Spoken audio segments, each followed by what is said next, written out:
As you mentioned before, there's a lot of people in today's world who lack a strong father figure and a role model, both men and women.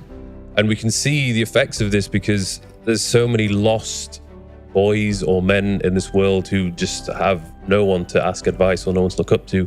Same thing with women. Maybe they don't have a father figure in their life, and then they end up making some pretty, not the best decisions in their life because of this. What advice could you give to those people who don't have that strong father figure? I'm not really one to feel sorry for people that much because of the way that the internet has changed the world. I believe that people have positive role models and examples thrown in their face all the time. I feel like to sit back and say, oh, well, I'm just a video game porn addicted playing, guy with no muscles and no physique and no physicality. Oh, well, it's because I haven't got a positive role model. I feel like today isn't an excuse. I feel like that every single second that you're scrolling on your phone or looking at Instagram, etc., there are dudes out there, even so much as selling little coaching calls or courses or, who you'd want to be like. But it's easy. It's easier to sit around and play video games and masturbate than it is to get the money to buy real supercars and seduce beautiful women in the real world. It is much easier. And because it's easier, I feel like a lot of people don't want to weigh out. So I don't need to give them advice. I feel like the advice is out there. If you're watching this and that describes you, good. At least you're listening to people with a healthy mindset who maybe can inspire you a little bit to try to be like that. But the type of person who really needs this advice and isn't going to get it is never going to watch this podcast. They're not going to look at the photo of you there with your shoulders, etc., standing next to me with all my whatever car I'm next to and think, I'm going to listen to these two. So those people aren't watching. So we don't need to worry about them, you know? Just let them, flip our burgers and cook our meals.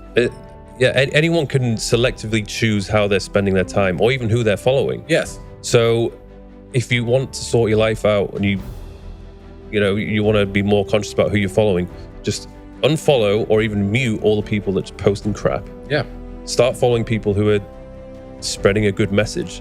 And one thing which I've done, which has helped me a lot, because I think I made the choice to live alone when I was 25-ish. And it was very weird being alone because it was the first time I'd lived alone ever. So I was just surrounded by this eerie silence, which I wasn't used to. So what I did was I was just constantly listening to podcasts or audiobooks.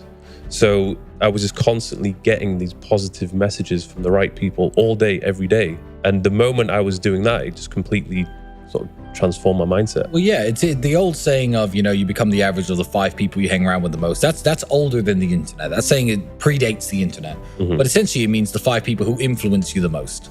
And if you do live alone, or if you don't have many friends, or you don't have a big group of people, what you're watching and what you're listening to influences you massively. So yeah, cut the crap out. Exactly the same with a healthy diet. It influences your health. A healthy mind is exactly the same thing. Scrolling up and down Netflix, watching trash all day is not going to get you anywhere, literally, ever. Whereas, you might hear a piece of advice in a podcast, in this podcast, that, makes you wake up and think, I actually need to get my shit in order. So yeah, be careful what influences you. So what does a typical day in the life look like for Tristan Tate at the moment? At the moment, it's very, I wouldn't say boring, because my life isn't boring. I would say it's very, right now I'm back in work mode. So I'm up at 7 o'clock every day. I'm training at 8 o'clock every day. I usually have something to do today. Today I've got a podcast with you, of course, it's midday. And then I always try and plan something fun as well. Tomorrow I'm driving dune buggies through the desert. I'm going shopping today in the mall at 7 o'clock. That's going to be fun. I've got 4 security guards with me, so let's see how big of a crowd gathers. That's going to be a bit of a nightmare, but that's going to be interesting. So I don't know. I was going to say you and your brother, you're pretty much business partners. Yeah, in a sense. There's the Tate sort of brand, which now is massive. It's huge. Everybody knows who Tate brothers are. So what does the future look like? Like, you've obviously had the Hustlers University, there's been the War Room, probably a few other projects as well. Loads of projects that people don't know about. The future for the Tate brand is simple. I believe that hopefully I stop getting mobbed when I go out in public, but I believe that the influence I'm leaving on young men is a legacy that's going to last longer than I continue to do YouTube.